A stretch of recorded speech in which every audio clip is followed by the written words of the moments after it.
you finally sat down to rest, and within 5 minutes, something in your chest whispered that you should be doing more.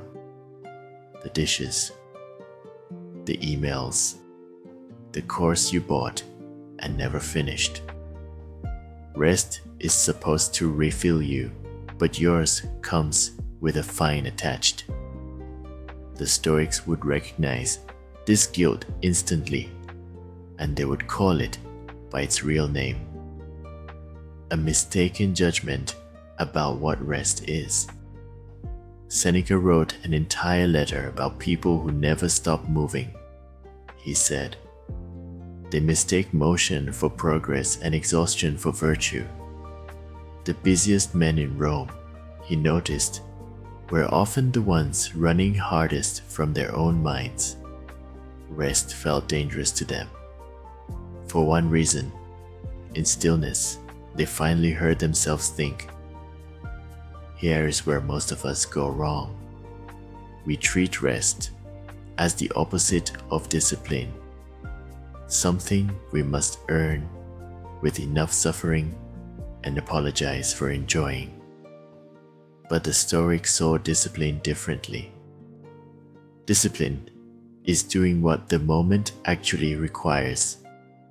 Sometimes the moment requires effort, and sometimes the moment requires you to put the day down and recover the strength to live tomorrow. A farmer who never lets a field rest is not disciplined. He is just quietly ruining next year's harvest. But here is the part most people miss.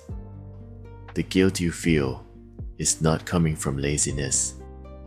Lazy people do not feel guilty about resting. The guilt comes from measuring your worth by your output, and only your output. By that measure, you are only as good as your busiest hour, and rest becomes theft. The Stoics measured differently. Marcus Aurelius reminded himself that the bow that is always strung soon breaks. Even Rome's hardest working emperor scheduled his retreat inward and called it returning to himself. Your worth was never your output. Your output flows from your worth, not the other way around.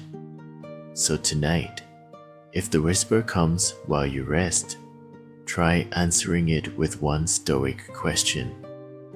Is rest what this moment requires? If your body is tired, if your mind is loud, if your patience has been thin all week, the answer is yes. Then rest is not the absence of discipline. Rest is discipline, wearing its quietest clothes. Put the day down. The harvest needs the field to lie still tonight. So do you.